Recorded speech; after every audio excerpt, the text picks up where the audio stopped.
Halo semuanya, apa kabar? Semoga saat ini Anda semua berada dalam keadaan sehat dan tetap semangat untuk mengikuti kegiatan pembelajaran jarak jauh. Berjumpa kembali dalam pelajaran Pendidikan Agama Katolik kelas 8. Tema kali ini adalah melaksanakan tugas perutusan murid Yesus. Sekarang marilah kita lihat indikator pembelajaran kali ini. Yang pertama, menjelaskan makna tugas pengutusan Yesus kepada murid-muridnya menurut kitab suci. Kemudian yang kedua, menjelaskan sikap-sikap yang perlu dimiliki para murid Yesus dalam melaksanakan tugas perutusan. Dan yang ketiga adalah mewujudkan tugas perutusan murid Yesus dalam kehidupan sehari-hari.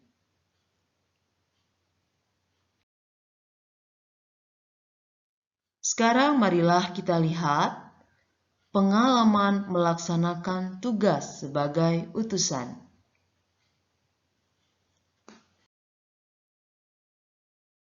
Marilah kita membaca sebuah kisah, yaitu kisah Simon orang Zelot.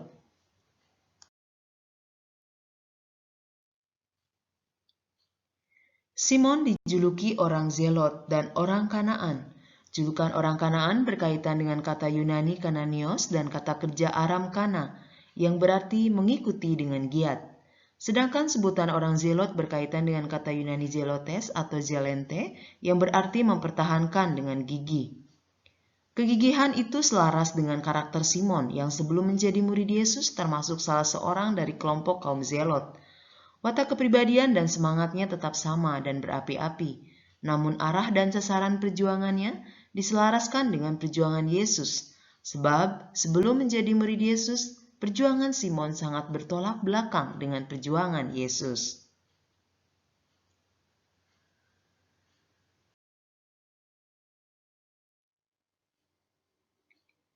Alexander Bruce dalam bukunya The Training of the Twelve menulis, bekas anggota partai Zelot itu mengalami kejadian yang luar biasa di antara para murid Yesus. Tidak ada orang lain seperti Simon dan Yesus yang dalam semangat. Tujuan dan cara hidup mereka sangat berbeda. Yang seorang adalah politikus yang tidak pernah mundur berjuang mengusir penjajah. Yang lain mengajak agar bangsa yang dijajah itu tunduk di bawah penjajahan dan memberikan kepada kaisar apa yang menjadi haknya. Yang pertama mau memulihkan kerajaan Israel dengan semboyan, kami tidak memiliki Tuhan selain Allah saja. Yang kedua mau mendirikan kerajaan yang bukan bersifat nasional tetapi universal, yang bukan dari dunia ini tetapi semata-mata rohani. Yang satu memakai senjata perang duniawi, pedang dan belati, yang lain mengandalkan kekuatan kebenaran yang lembut tetapi maha kuasa.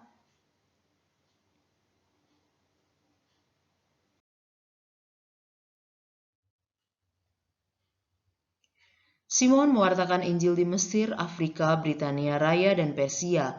Fanatisme dan mati-matian membela kemurnian ras dan agama telah menjadi tekad perjuangan Simon orang Zelot. Semangat itu kiranya yang ia warisi dari kaumnya dan bekal berharga dalam mengikuti Yesus. Ia gampang akrab dalam ambil bagian meneruskan misi Yesus yang berjuang untuk mewujudkan kerajaan Allah. Ia mati-matian perjuangkan kasih, keadilan, dan damai sampai mati. Ia mati sebagai martir tahun 107 waktu pemerintahan Kaisar Trajanus dan relikwinya disimpan di bawah altar penyaliban di Basilika Santo Petrus Roma. Pestanya dirayakan setiap tanggal 28 Oktober.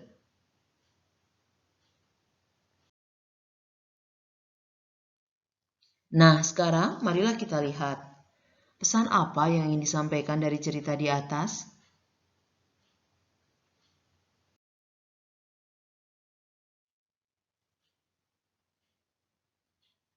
Pada intinya, sebagai murid Tuhan Yesus kita mendapat tugas perutusan mewartakan kabar gembira tentang datangnya kerajaan Allah dengan segala potensi yang dimiliki serta kelebihan dan kekurangan kita. Siapapun kita diutus.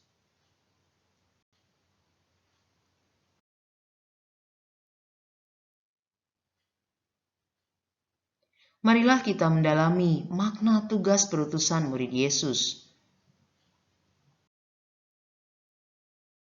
Sekarang marilah kita membaca perikop kitab suci. Yang pertama adalah Injil Matius bab 28 ayat 16-20 tentang perintah memberitakan Injil. Dan ke-11 murid itu berangkat ke Galilea, ke bukit yang telah ditunjukkan Yesus kepada mereka. Ketika melihat Dia, mereka menyembahnya, tetapi beberapa orang ragu-ragu. Yesus mendekati mereka dan berkata, "Kepadaku telah diberikan segala kuasa di surga dan di bumi. Karena itu pergilah, jadikanlah semua bangsa muridku, dan baptislah mereka dalam nama Bapa dan Anak dan Roh Kudus. Dan ajarlah mereka melakukan segala sesuatu yang telah kuperintahkan kepadamu. Dan ketahuilah, aku menyertai kamu senantiasa sampai kepada akhir zaman." Demikianlah Injil Tuhan. Terpujilah Kristus. Kita akan membaca Injil yang kedua dari Injil Lukas bab 10 ayat 1-12 tentang Yesus mengutus 70 murid. Kemudian daripada itu Tuhan menunjuk 70 murid yang lain, lalu mengutus mereka berdua-dua mendahuluinya ke setiap kota dan tempat yang hendak dikunjunginya. Katanya kepada mereka, "Tuaian memang banyak, tetapi pekerja sedikit. Karena itu mintalah kepada Tuhan yang empunya tuaian, supaya Ia mengirimkan pekerja-pekerja untuk tuaian itu. Pergilah, sesungguhnya aku mengutus kamu seperti anak domba ke tengah-tengah serigala. Janganlah membawa pundi-pundi atau bekal atau kasut, dan janganlah memberi salam kepada siapapun selama dalam perjalanan. Kalau kamu memasuki suatu rumah, katakanlah lebih dahulu damai sejahtera bagi rumah ini. Dan jikalau di situ ada orang yang layak menerima damai sejahtera, maka salammu itu akan tinggal atasnya. Tetapi jika tidak, salammu itu kembali kepadamu."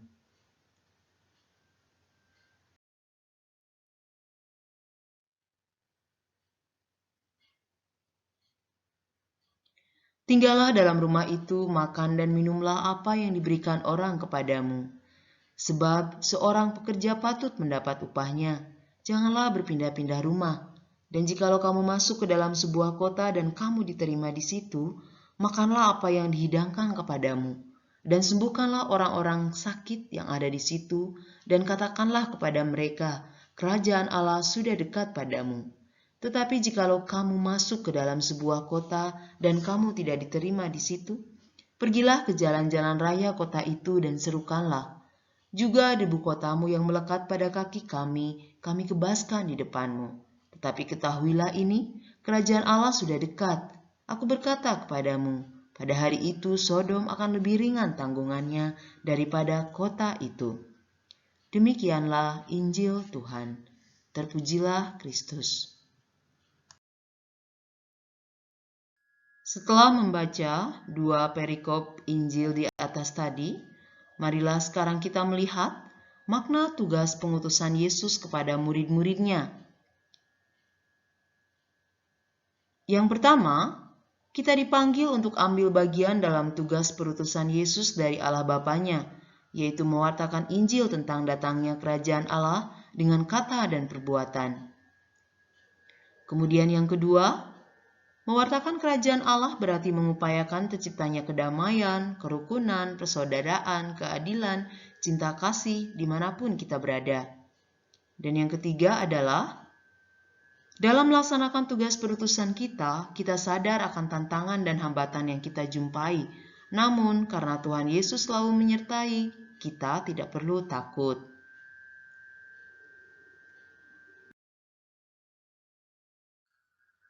Sekarang marilah kita lihat sikap-sikap apa yang perlu dimiliki para murid Yesus dalam melaksanakan tugas perutusan. Yang pertama adalah dekat dengan Allah, yaitu mempunyai relasi yang akrab dengan Allah, misalnya dengan rajin berdoa, mengikuti Ekaristi, membaca kitab suci, dan lain sebagainya. Lalu kemudian yang kedua adalah memiliki komitmen dan kesetiaan yang kuat, yaitu tetap bersedia mewartakan kerajaan Allah meski ditolak, dicerca, dan tidak dipercaya.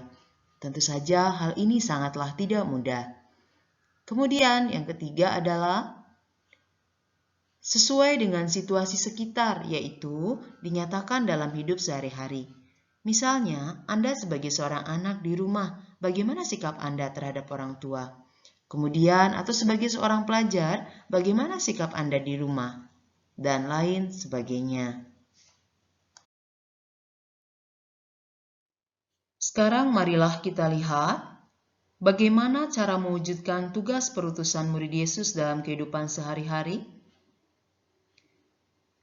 Kita bisa melakukannya dengan cara aktif di lingkungan atau paroki, menjadi putra-putri altar, kemudian menjadi anggota paduan suara, dirigen, lektor, pemazmur, mengikuti pendalaman kitab suci, mendampingi bina iman anak, aktif dalam pelayanan sosial, mengunjungi teman yang sakit, berani berkata tidak atau menolak hal-hal yang bisa merusak kehidupan seperti narkoba, pornografi, tawuran, dan Anda bisa melakukannya dengan cara rajin belajar, membantu orang tua, dan lain sebagainya.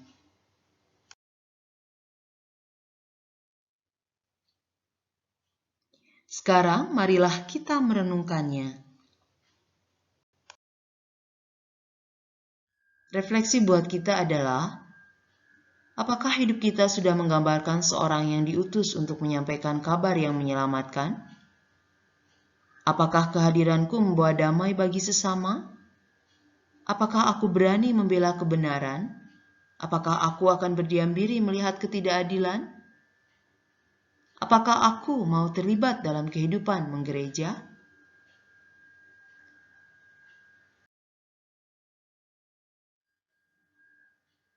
Semoga. Terima kasih. Demikian pembelajaran kita kali ini. Tetap aman, tetap sehat, tetap teguh dalam iman. Kita jumpa lagi dalam pelajaran yang akan datang. Tuhan Yesus memberkati.